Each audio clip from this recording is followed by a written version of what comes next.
Did you know that Captain Ibrahim Traoré became the youngest leader in Africa at just 34 years old?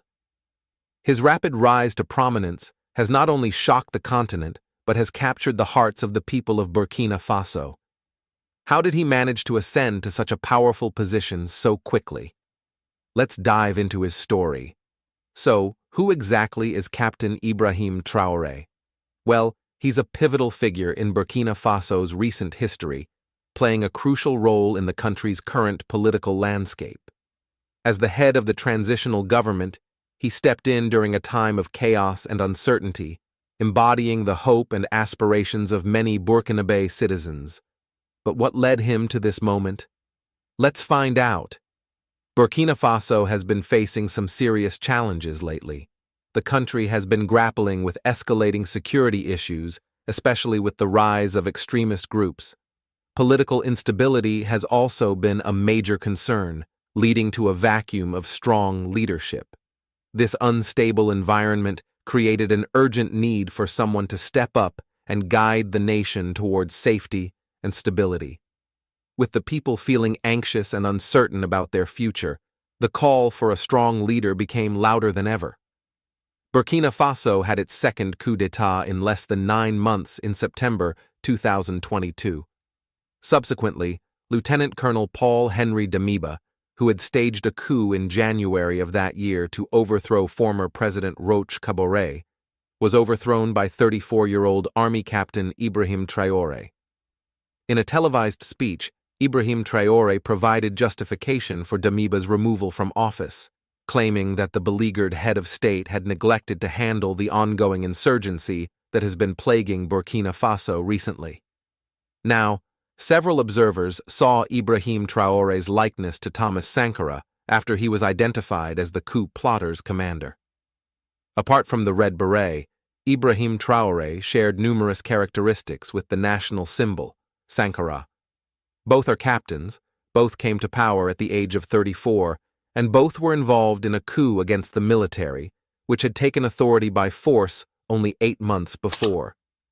In this episode of Revolutionary Africa, we look at the remarkable rise of Burkina Faso's Captain Ibrahim Traoré. Ibrahim Traoré was born in 1988 in Bondokwi, Mohun Province, Burkina Faso. He went to primary school in his birthplace and secondary school in Bobo-Dioulasso, Burkina Faso's second-largest city. Unlike his predecessor Damiba and many other Burkinabe commanders who began their military careers as youths, Ibrahim Traoré had a civilian background before joining the army. He proceeded to Ouagadougou, the capital, to study geology at Joseph K. Zerbo University, where he was described as quiet, reserved, and very clever. Ibrahim Traoré, the class valedictorian, elected to join the army rather than pursue his university studies. Therefore, he enrolled in the Georges Namoano Military Academy in Pau in 2009. This academy is a second-tier institution in comparison to the famed Cardiogo Military Academy, which has graduates including Thomas Sankara and former President Damiba. Ibrahim Traoré joined the Kaya Artillery Regiment after graduating in 2012. After 2 years, he was promoted to lieutenant. Ibrahim Traoré soon impressed his superiors and was assigned to anti-aircraft training in Morocco. Traoré's major breakthrough occurred in 2014, when he was deployed to Mali as a soldier under the United Nations Peacekeeping Mission Program, MINUSMA. Traoré has experience fighting terrorists and ethnic militants in Mali. According to multiple sources, Traoré shown bravery in the face of a complicated militant attack in northern Timbuktu. This occurred in 2018. The following year, he spent 7 months in a military operation, dubbed Operation Otapuano, in Burkina Faso's restive east. Despite being hailed as a significant success, this operation resulted in just a temporary retreat of militants from the region, with a corresponding surge in attacks elsewhere in the country. Ibrahim Traoré also served in a Macaulay detachment in the northern Sahel region at the so-called three-border zone of Mali, Burkina Faso, and Niger, where he fought jihadist organizations and participated in multiple operations. People who knew Traore at the time saw him as a strong leader who was close to his guys. IBRAHIM TRAORE was elevated to captain in 2020. Around the same time, he was one of the young and poor officers who couldn't help but see their superiors' failure to contain the jihadist danger in the field. Traore and his colleagues found themselves in a difficult situation. One source described an occurrence in 2020 in which the town of Basalogo in central Burkina Faso was on the approach of surrendering to jihadists. The highway into Basalogo was thought to be mined, so Traore led his men on a commando raid over the countryside, arriving in time to liberate the town. At this juncture, I must emphasize that the rebel rebellion has had serious effects for the Burkina Faso people. Jihadist-inspired terrorist groups are wreaking havoc in Burkina Faso's northern regions, seizing significant areas of land, particularly in the countryside, beyond the reach of the central authority. According to estimates, the government controls slightly more than half of the country's territory, and the true figure may be lower. Attacks by the Group for the Support of Islam and Muslims, JNIM, an al-Qaeda affiliate, and the Islamic State Sahel have been on the rise in the Sahelian tri-border region of Burkina Faso, Mali, and Niger. JNIM, which is based in Mali and operates throughout the Sahel, takes advantage of a lack of opportunities, as well as ethnic and socio-economic differences among the population, to recruit and expand its influence in the region. JNIM survives by ransoming hostages, taxing the people, smuggling weapons, and extorting human and drug smugglers. Jihadist groups in Burkina Faso have carried out armed attacks, abductions, carjackings, improvised explosive devices, rocket strikes, and ambushes. Burkina Faso's most affected regions include the Sahel, Nord, Central Nord, and EST. By late 2021, a humanitarian catastrophe had emerged in several areas of Burkina Faso, with a quarter of the population facing food shortages. More than 3,000 individuals had been killed by mid-September 2022, more than a third of the total for the year 2021. Overall, around 2 million people have been displaced in Burkina Faso.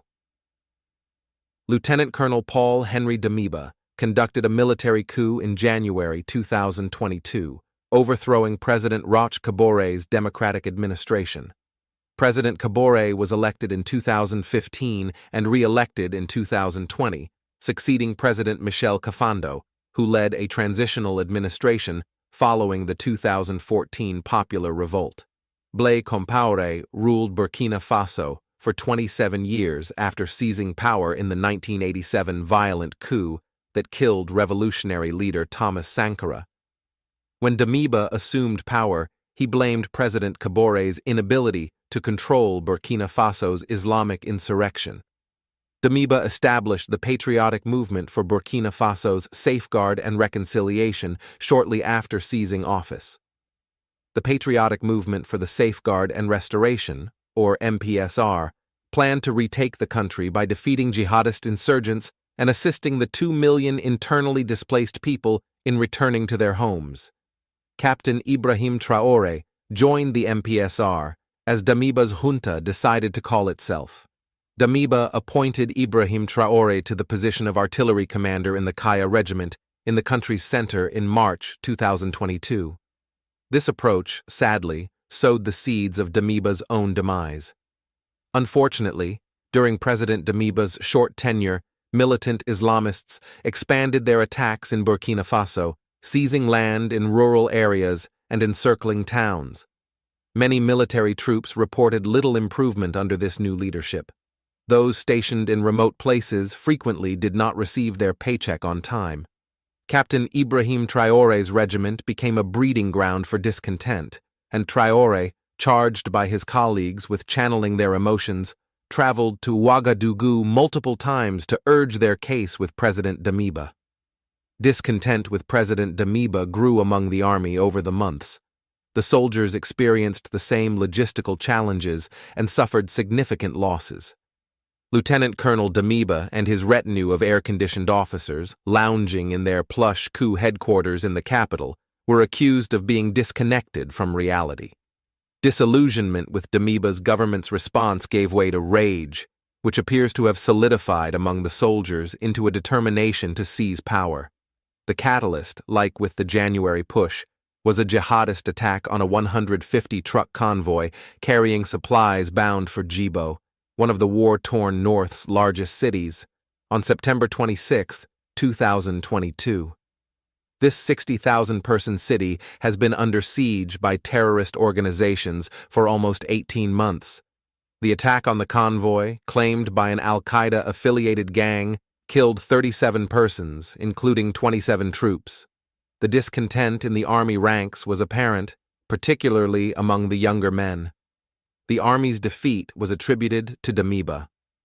A week before, he had organized a 70-person delegation to attend the United Nations summit in New York. President Damiba stated that his government was making success in the war against terrorism and appealed for international cooperation. The travel to the United Nations summit was viewed as wasteful and insensitive to Burkina Faso's critical security situation. In the days that followed, Captain IBRAHIM Traoré traveled to Ouagadougou on behalf of a large number of disgruntled soldiers to meet with President Damiba. He requested an audience with the presidents but never received an answer. Faced with what they perceived as disrespect, Traoré and other officers of his generation resolved to take action. On September 30th, at morning, gunshots erupted in Ouagadougou. The coup plotters had moved into action. Around 8 p.m. local time, a military man dressed in fatigues, a bulletproof vest, and a red beret emerged on the Burkina Broadcasting Corporation, RTB, flanked by hooded and helmeted personnel. Unfortunately, our leader, Lieutenant Colonel Paul-Henri Sandaogo Damiba, violated our shared ideals. Indeed, the deterioration of the security situation, which justified our action, has been overshadowed by terrible political escapades that have done little to liberate the seized lands. These men stated that Captain IBRAHIM Traoré had taken over as leader of the patriotic movement for safeguard and restoration, deposing Lieutenant Colonel Paul-Henri Damiba. Conscious of our historical obligation, the patriotic movement for safety and restoration hereby commits all combat forces to refocusing on security and restoring our territory's integrity. We promise the international community that Burkina Faso will continue to adhere to its international obligations, especially human rights. Traoré's junta has also stated its intention to diversify Burkina Faso's international partnerships in the battle against jihadism. As the coup evolved over the next 48 hours, Captain IBRAHIM Traoré and his men demonstrated that they were not afraid of the heat and would not hesitate to play with fire. On October 1st, with their coup d'état clearly failing, Traoré and his officers went on national television to accuse Damiba of seeking asylum in the French military base of Cambouensin to launch a counter-offensive. This declaration came as a shock in Burkina Faso, which is already rife with anti-French sentiment. Despite the French government's denial, thousands of people stormed the French embassy and institute in Ouagadougou and Bobo-Dioulasso, respectively. So, what began as a military coup has evolved into a popular rebellion to preserve the country from an alleged conspiracy aided by France. Several army corps, including the Air Force and some special forces, relocated to Captain IBRAHIM Traoré's camp overnight. The following morning, the case was heard, and Damiba was compelled to resign. Captain IBRAHIM Traoré, 34, was installed as Burkina Faso's provisional president. Following the coup on Friday, there appeared to be a triumph parade. For the expelled Bonori Damiba seizing control in the capital, Ouagadougou proved easier than confronting armed groups in the country's north, where soldiers were defeated by armed groups affiliated with ISIL and Al-Qaeda. Since IBRAHIM Traoré seized office, tensions have been high with France, whose colonial authority in Burkina Faso lasted from 1896 until 1960. Following the coup, hundreds demonstrated in Ouagadougou, demanding the termination of France's heavily controversial military involvement in West and Sahel Africa. Burkina Faso offered France 1 month to evacuate its troops in January 2023, ending a military deal that permitted French troops to battle insurgents on its territory, citing Burkina Faso's desire to defend itself. The following month, in February 2023, France and Burkina Faso officially ended French military activities in the West African country with a flag-lowering ceremony at the French Special Forces camp. All of this encouraged suspicion that Burkina Faso might strengthen security relations with Russia, much like neighboring Mali, where Russian Wagner mercenaries were operating. In August 2023, IBRAHIM Traoré met with a Russian delegation to discuss prospective military cooperation. This was a follow-up to Traoré's talks with Russian President Vladimir Putin during the Russia-Africa Summit held in St. Petersburg in July of that year. While his fellow African presidents were dressed in their signature custom-tailored costly suits, IBRAHIM Traoré arrived in military combat gear, replete with a red beret and tactical gloves. This has now become his trademark. IBRAHIM Traoré's address at the aforementioned Russia-Africa Summit gained him praise, and some people dubbed him Sankara incarnate. The following is an excerpt from his speech. The problem is that African heads of state sing the same line as the imperialists who refer to us as militia, while bringing nothing to those in need.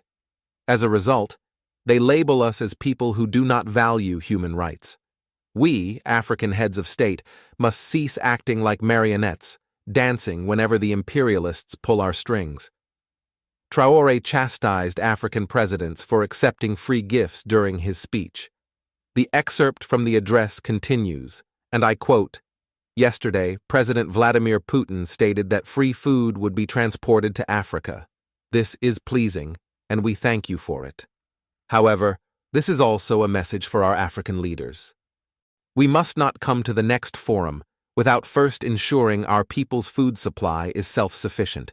We must learn from others who have already achieved this goal."